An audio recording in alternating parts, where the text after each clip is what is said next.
있습니다. 요한복음 2장 13절에서 22절까지의 말씀입니다.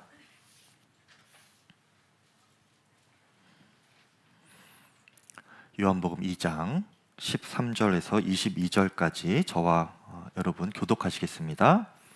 유대인의 유월절이 가까운지라 예수께서 예루살렘으로 올라가셨더니 성전 안에서 소와 양과 비둘기 파는 사람들과 돈 바꾸는 사람들이 앉아 있는 것을 보시고 노끈으로 채찍을 만드사 양이나 소를 다 성전에서 내쫓으시고 돈 바꾸는 사람들의 돈을 쏟으시며 상을 엎으시고 비둘기 파는 사람들에게 이르시되 이것을 여기서 가져가라. 내 아버지의 집으로 장사하는 집을 만들지 말라 하시니 제자들이 성경 말씀에 주의 전을 사모하는 열심이 나를 삼키리라 한 것을 기억하더라.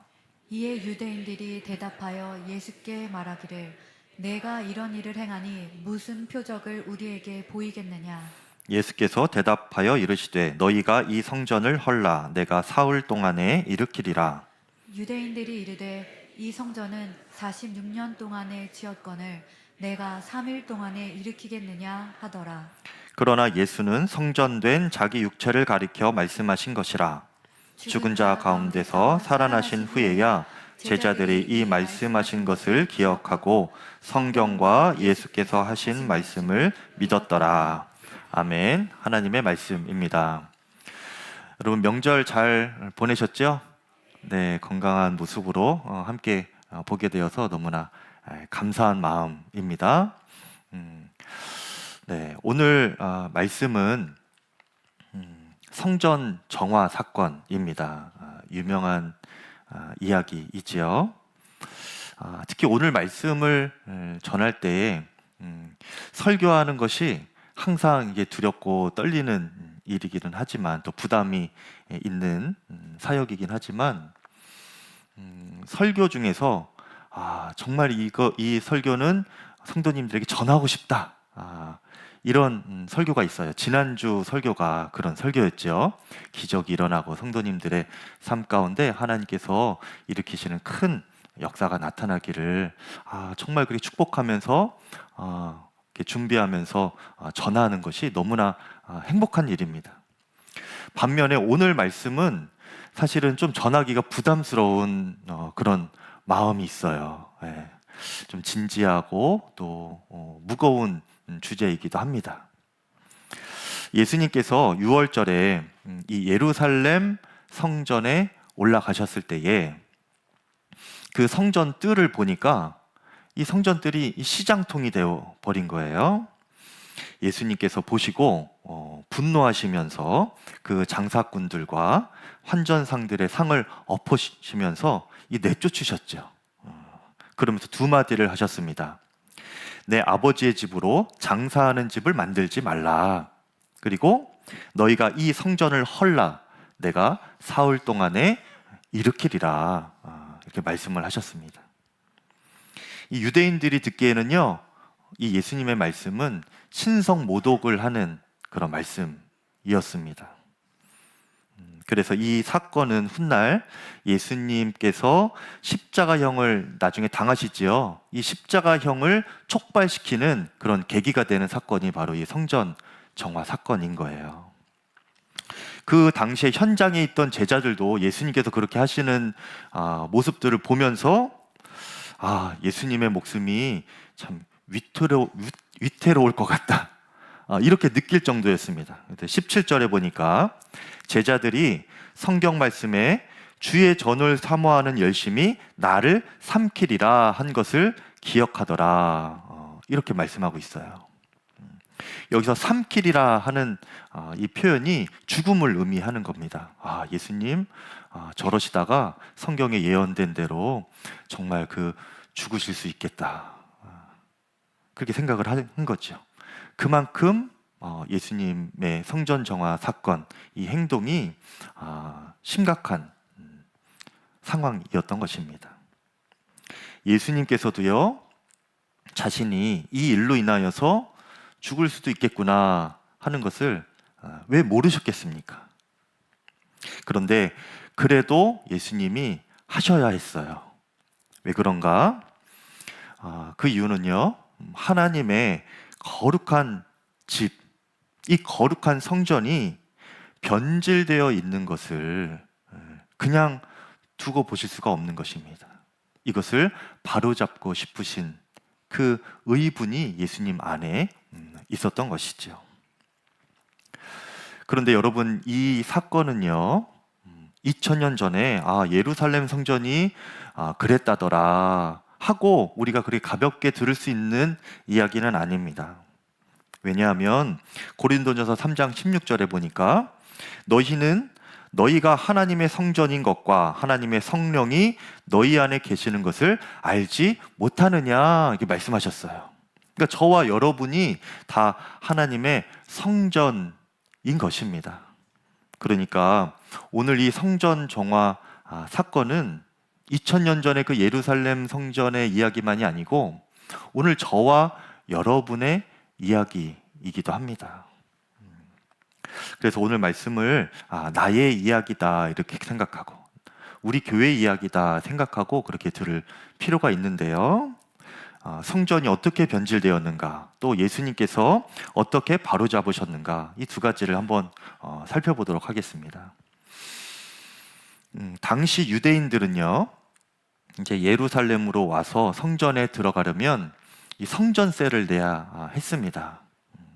그런데 이렇게 각지에서 살다가 뿔뿔이 흩어져서 살다가 먼 지방에서도 살다가 예루살렘으로 모일 때는 이 사람들이 가진 돈이 각 지역 화폐였겠죠. 특별히 로마의 공용 화폐를 가진 사람들이 많이 있었습니다.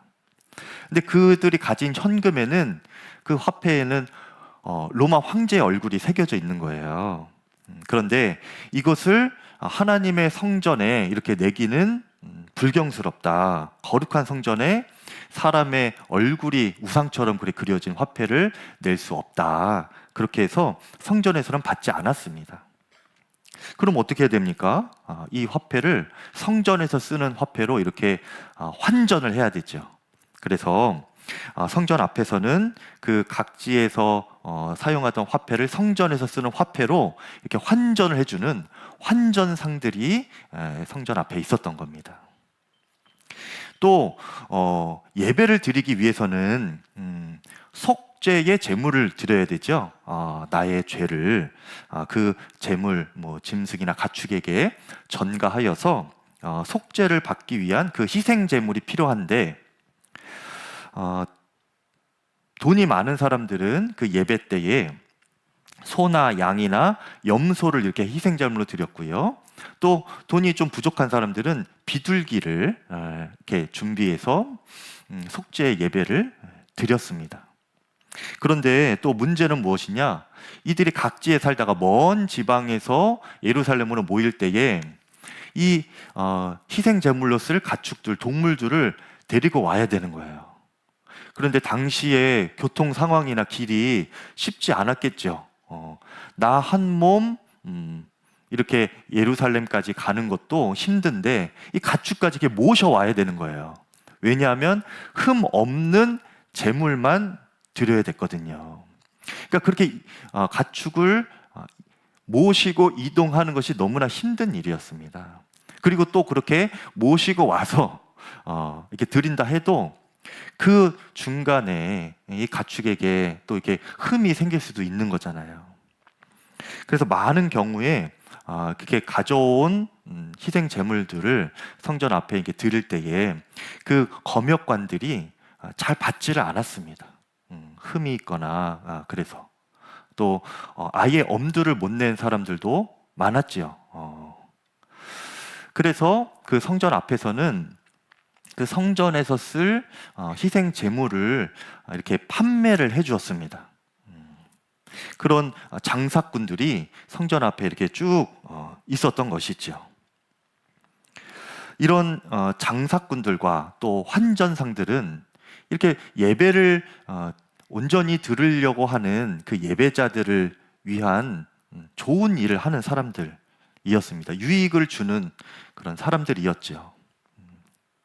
특히 먼 길을 오는 이 예배자들에게는 꼭 필요한 사람들이었습니다. 그런데 문제는 무엇인가 하면 어느 때부턴가 이 장사치들과 환전상들이 말도 안 되는 차익을 남기는 거예요. 바가지를 씌우는 거죠. 왜 그래요? 이 예배자들의 입장에서는 그렇게라도 해서 이 예물을 사는 것이 좋기 때문에 그렇죠. 그렇게라도 살 수밖에 없는 그런 절박한 상황이 있기 때문에 그렇죠. 그렇게라도 환전을 할 수밖에 없는 상황이 있기 때문에 그렇습니다. 어느 기록에 보면요, 심할 때는 16배의 값을 치르도록 그렇게 했다고 해요. 그러니까 이쯤 되면은 무엇입니까? 이게 장사가 아니라 칼만 안 들었지 거의 강도나 다름없죠. 그런데 정말 이 문제의 심각하고 핵심적인 문제는 무엇이냐면요, 이렇게 환전상이 있고 장사치들이 성전 앞에서 그렇게 시장을 이루었을 때에 이 성전을 관리하는 또 운영하는 이 유대 종교 지도자들이 이 폭리를 취하는 일들을 눈감아주거나 때로는 오히려 부추기면서 이 종교 지도자들이 그런 이익을 취하고 있었다는 것입니다. 이것이 가장 큰 문제였던 거예요. 겉으로는 거룩하신 하나님의 영광을 찬양하며 예배를 집례하는 이 종교 지도자들이 속으로는요, 이 만몬의 영, 물질에 사로잡혀서 돈을 숭배하고 예배하는 그런 이중적인 종교 생활을 하고 있는 것이 이 예루살렘 성전의 현실이었습니다. 그 겉과 속이 다른 것이죠.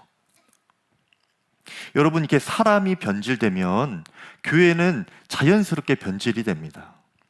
그래서 그 하나님을 만나고 그분의 임재를 경험하며 영광과 예배를 드려야 마땅한 그 예루살렘 거룩한 성전이 어느덧 돈을 사랑하고 만몬을 예배하는 곳으로 전락하고 변질되어 버린 것이죠. 하나님이 주인 되시는, 하나님의 영광이 임하는 성전이 아니라 사람이 주인 되고 사람의 탐욕이 가득하여 하나님의 영광을 더럽히는 그런 교회로 전락해 버린 것입니다. 예수님께서 그렇게 변질되어 버린 성전을 보신 거예요. 그런 종교 지도자들을 보신 겁니다. 그러니까 분노가 일어났죠. 16절에 내 아버지의 집으로 장사하는 집을 만들지 말라 이렇게 말씀하셨는데요, 이것은 조금 순화된 표현이고 다른 세 개의 복음서에서는 어떻게 나오느냐, 강도의 소굴로 너희가 만드는도다 이렇게 표현하고 있습니다. 너희가 강도다. 여러분, 우리 자신과 우리 교회는 그러면 어떻습니까? 우리의 문제라고 했죠? 우리 자신과 우리의 교회는 어떻습니까? 먼저 속을 들여다봐야 돼요. 제가 저희 아이 치과 정기 검진이 있어서 데리고 갔는데 제가 그 전에 겉보기에는 깨끗해요. 그래서 이번 정기 검진 하러 갈 때는 간단한 검사 정도만 하고 끝나겠구나 이렇게 생각하고 데려갔는데 세밀하게 검진을 해보니까 그 어금니 안쪽부터 이렇게 썩어 있는 것이 발견이 되는 거예요. 그래서 그거를 이제 치료했지요. 그것을 보면서 겉만 봐서는 안 되겠구나. 변질되고 부패하는 것은 보통 속에서부터 시작되는 것 아닙니까? 그래서 예수님도 우리의 겉모습보다 우리의 마음을 더 중요하게 여기십니다. 우리의 속을 다 꿰뚫어 보시는 주님이신 거예요. 그러니 유대 지도자들처럼요, 겉으로만 신앙 좋아 보이는 것은 의미가 없습니다, 여러분. 오히려 그렇게 겉으로만 신앙 좋아 보이는 것이 내 속으로 썩어가는 것을 숨기기 위한 방법이 될 수 있어요. 그런 위험한 일이 될 수 있습니다. 겉과 속이 이렇게 다르면 내 속이 썩어가는 것을 스스로도 모를 수 있습니다. 그래서 우리는 언제나 우리의 마음속, 우리의 신앙의 본질을 항상 점검하고 살펴보아야 하는 거예요. 그러지 않으면 무뎌지고 나중에 돌이킬 수 없을 정도로 썩어버린 이 예루살렘 성전의 종교 지도자들처럼 그렇게 변질되고 전락하게 되는 겁니다. 제가 말씀을 준비하면서 제 마음에 내가 담임 목사로서 이 교회를 섬기면서 내 마음을 정말 항상 점검해야겠구나. 내 신앙을 철저하게 주님 앞에 세워봐야겠구나. 그런 마음이 아주 강한 경각심으로 일어났습니다. 그렇지 않으면 이 교회를 변질시키는 가장 위험한 사람이 바로 제가 될 수 있는 것 아닙니까? 종교 지도자들의 변질로 예루살렘 성전이 그렇게 타락하게 되고 변질된 것처럼 우리 양평감리교회도 제가 그렇게 변질되면요 어떻게 될지 모르는 거예요. 우리 교회에서 직분을 맡으시고 또 속장, 선교회장, 부서장 여러 역할을 맡으신 분들도 저뿐만이 아니라 여러분들도 항상 그 마음을, 속을 잘 들여다보고 점검을 하실 수 있기를 바랍니다. 내 마음이 변질되지 않았는가? 겉과 속이 달라지지 않았는가? 하나님만을 예배하기 위해서가 아니라 어느덧 나를 높이고 드러내고 싶고 내 안에 하나님의 영광을 위해서만이 아니라 다른 목적과 의도가 내 안에 어느덧 숨어 들어와 있는 것은 아닌가? 항상 점검을 해야 되는 겁니다. 우리의 마음을 그렇게 잘 돌아보아서 첫 믿음이 변질되지 않고 무엇을 하든지 사람의 마음을 쫓지 않고 무엇을 하든지 하나님의 영광을 위해 섬기는 저와 여러분 양평감리교회가 되기를 축복합니다. 이 교회도 마찬가지예요, 여러분.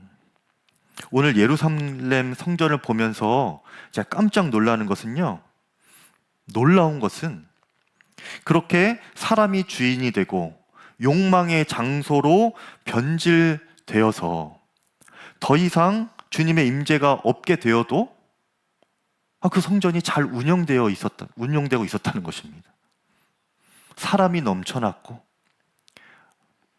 많은 사람들이 성전을 찾고 예배하러 그렇게 온 거예요.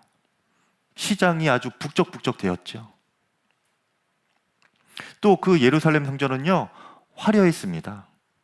당시 유대 랍비들이 하는 말 중에 이 예루살렘 성전을 보지 못한 자는 아름다움이 무엇인지 진정으로 알지 못하는 사람이다 라고 말할 정도로 그렇게 화려하게 잘 지어놓은 성전이 예루살렘 성전이었다고 해요.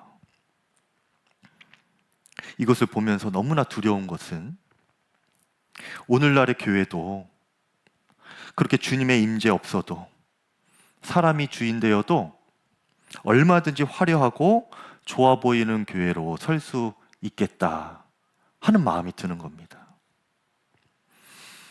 영국 웨스트민스터 채플에서 이 마틴 로이드 존스 목사님 굉장히 유명하죠. 그 목사님 후임으로 25년간 목회를 하신 켄달 목사님이 계십니다.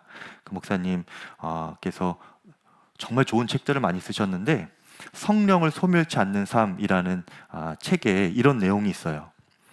성령께서 교회를 완전히 떠나신다 해도 지금 교회에서 이루어지고 있는 사역의 90% 정도는 아무런 지장을 받지 않을 것이다.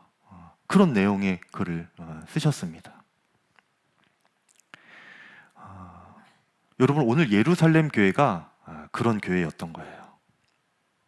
많은 사람들이 찾아오고 화려하고 좋은 시설을 갖추고 있고 편의 시설을 잘 갖추고 있고 편리하게 예배드릴 수 있도록 모든 준비가 다 되어 있지만 사역은 너무나 잘 되고 있지만요, 정작 그 속에 주님은 안 계셨던 겁니다.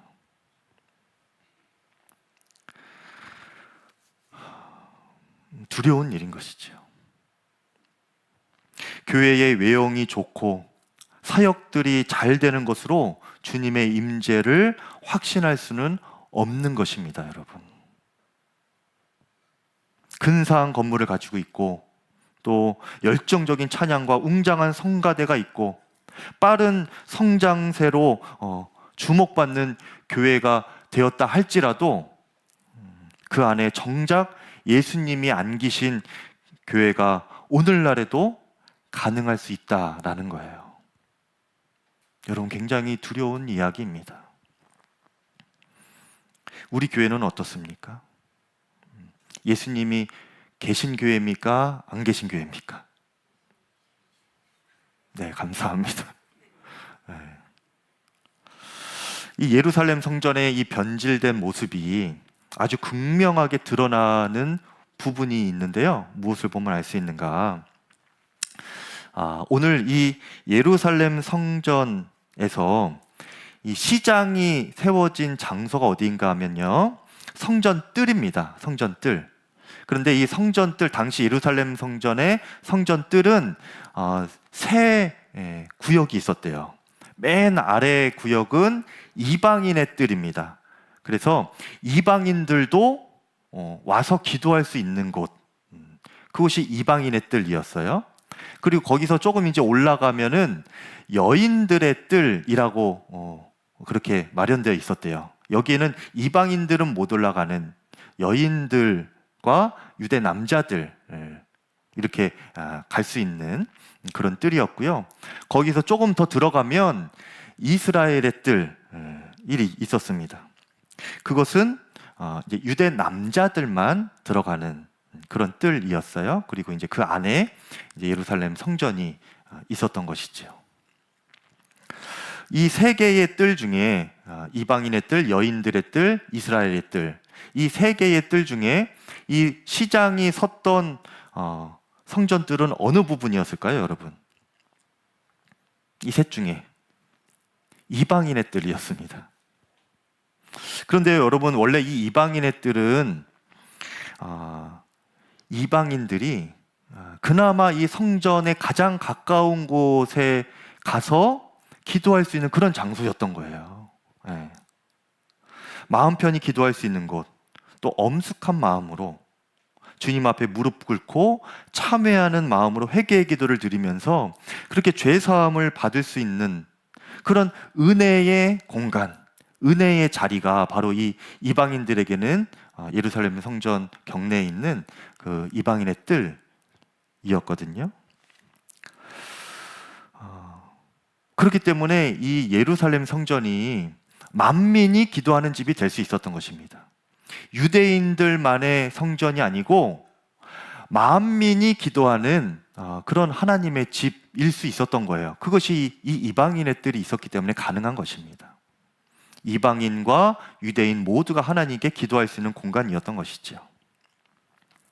그런데 그 이방인의 뜰에 이 종교 지도자들이 시장 서는 것을 허락해주고 그렇게 발 디딜 틈 없이 시장이 꽉 차 들어쳐서 물질과 탐욕이 가득한 장소로 이렇게 변질되어 버리게 되니 이방인들의 입장에서는 이 은혜의 자리를 빼앗기게 된 것이죠.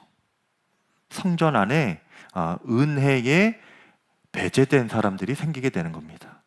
은혜에 소외된 자들이 생기게 되는 거예요. 그것이 오늘 성전 정화 사건의 또 중요한 핵심이기도 합니다. 여러분, 교회가 변질될 때 나타나는 현상 중에 이게 극명하게 드러나는 것이 차별과 배제입니다, 여러분. 모두가 함께 은혜 받는 자리에서 누군가가 소외되는 현상이 일어나기 시작하는 것이지요. 여러분, 그런데 이것은요, 사단의 속성이에요. 사단은 분리시키는 자 아닙니까? 함께하지 않고 따로 떨어뜨려 놓는 자가 사탄입니다.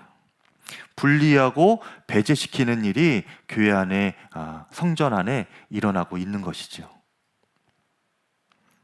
반대로 여러분, 성령님은 성령 안에서 세워지는 교회의 모습은요, 어떻게든 언제나 연합하고 함께하는 것입니다.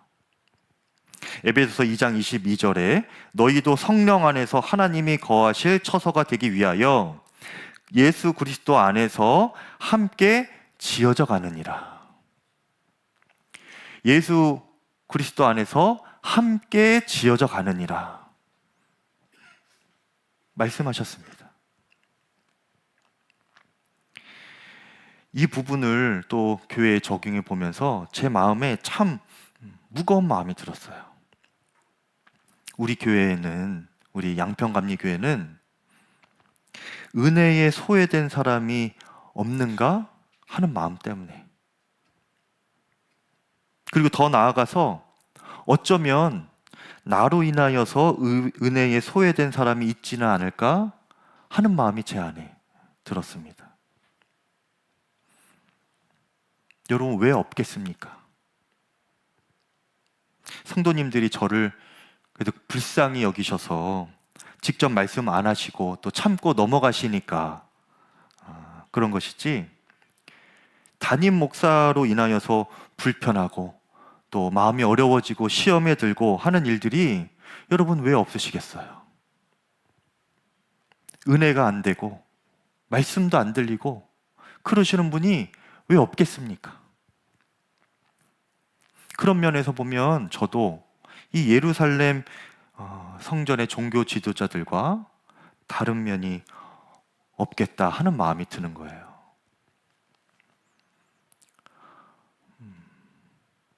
그래서 제 마음이 무거웠습니다. 오늘 말씀을 전하기가 참 어렵더라고요. 그런데 여러분, 그래도 우리에게, 저에게 다른 것이 있다면 무엇입니까? 예수님을 붙드는 소망이 있다는 거예요. 나는 그렇게 절망스럽고 또 형편없는 사람이지만 내가 붙잡을 주님이 내 안에 계시다. 그 주님을 제가 믿는 것이 저에게는 유일한 소망인 것이지요. 오늘 2장 19절에 보니까 예수께서 대답하여 이르시되 너희가 이 성전을 헐라 내가 사흘 동안에 일으키리라 말씀하셨습니다. 이것은요, 예수님께서 이 성전을 자신의 몸을 가리켜 하신 말씀이라고 그랬어요. 예수님께서 십자가에 죽으시고 그리고 3일 만에 부활하신 그 사건을 이렇게 표현하신 겁니다. 너희가 이 성전을 헐라 내가 사흘 동안에 일으키리라. 이 일은 이미 이루어졌지요. 그리고 그 예수님으로 인하여서, 그 예수님의 십자가와 부활로 인하여서 건물로서의 성전 시대는 지나가고 이제 예수님을 내 안에 모신, 그렇게 새롭게 세워진 성전 시대가 열리게 된 것입니다. 그렇게 새롭게 지어진 성전이 바로 저와 여러분인 거예요. 너희는 하나님의 성전인 것을 알지 못하느냐.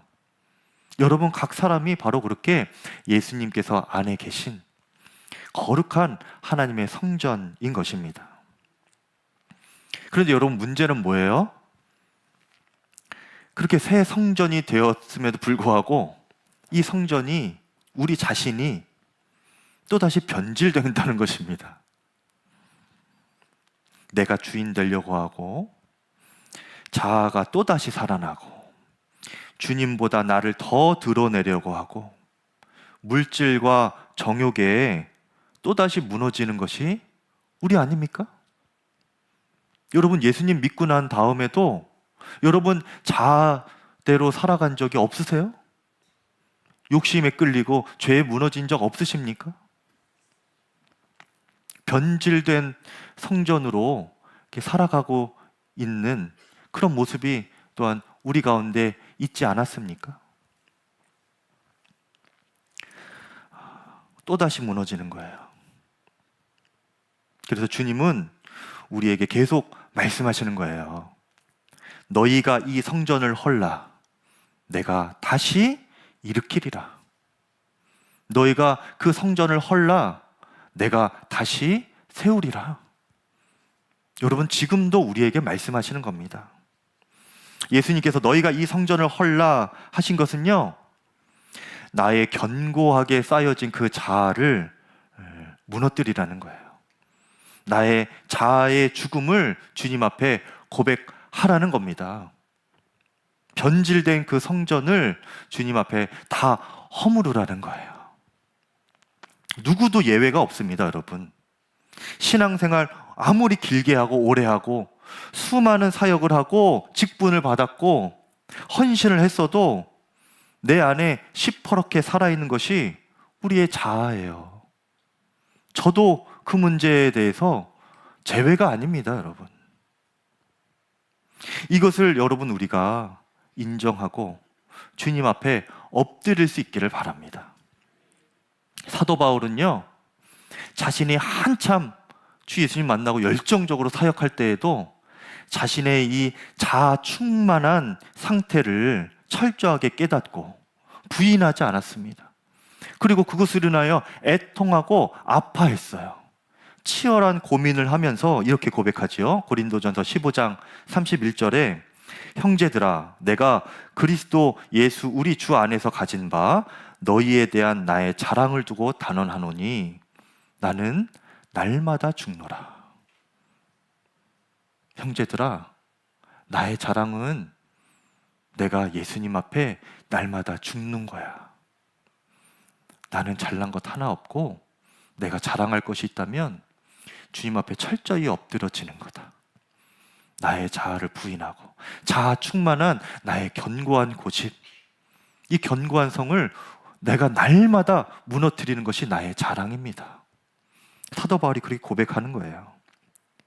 예수님의 다스림을 받으면서 자아의 죽음을 고백하는 거죠. 그것을 권면하는 겁니다. 저는 이것이 저의 고백이 되기를 원하고 우리 모두의 고백이 되기를 간절히 소망합니다. 여러분, 내가 주님 앞에 죽지 않으면요, 주님이 우리의 삶을 다 뒤집어 엎으실 것입니다. 강도의 소굴로 만들지 말라. 마음을 책망하시면서 돌이키는 음성을 우리에게 주실 거예요. 하지만 내가 주님 앞에 철저히 엎드려서 나의 자아의 죽음을 고백하면 날마다 나는 죽노라. 그렇게 주님 앞에 엎드리면 주님께서 다시 세우시는 겁니다. 나는 괜찮은 척하는 그런 겉과 속이 다른 유대 종교 지도자들처럼 그렇게 살지 않기를 바랍니다. 우리의 속을 항상 들여다보면서 주님, 제가 또 이렇게 견고한 자아로 살아왔군요. 제 속이 이렇게 썩어가고 있습니다. 주님, 다시 한번 주님 앞에 무너뜨립니다. 주님, 불쌍한 이 죄인을 용서하여 주십시오. 그렇게 나아가면 예수님이 우리를 이렇게 세워주시는 거예요. 괜찮은 척 하지 마시고 신앙의 연조와 직분을 자랑하지 마시고 여러분, 날마다 나는 죽노라. 이 고백이 주님 앞에 올려지기를 바랍니다. 너희가 이 성전을 헐라. 내가 다시 세우리라. 이 하나님 말씀 앞에, 예수님의 말씀 앞에 순종으로 나아가는 저와 여러분과 우리 양평감리교회 되기를 간절히 축복합니다. 오늘 말씀 붙잡고 기도하시고 함께 성찬을 받으시겠는데요, 오늘 눈을 감으시고 마음을 곰곰이 여러분 들여다보시기를 바랍니다. 하나님,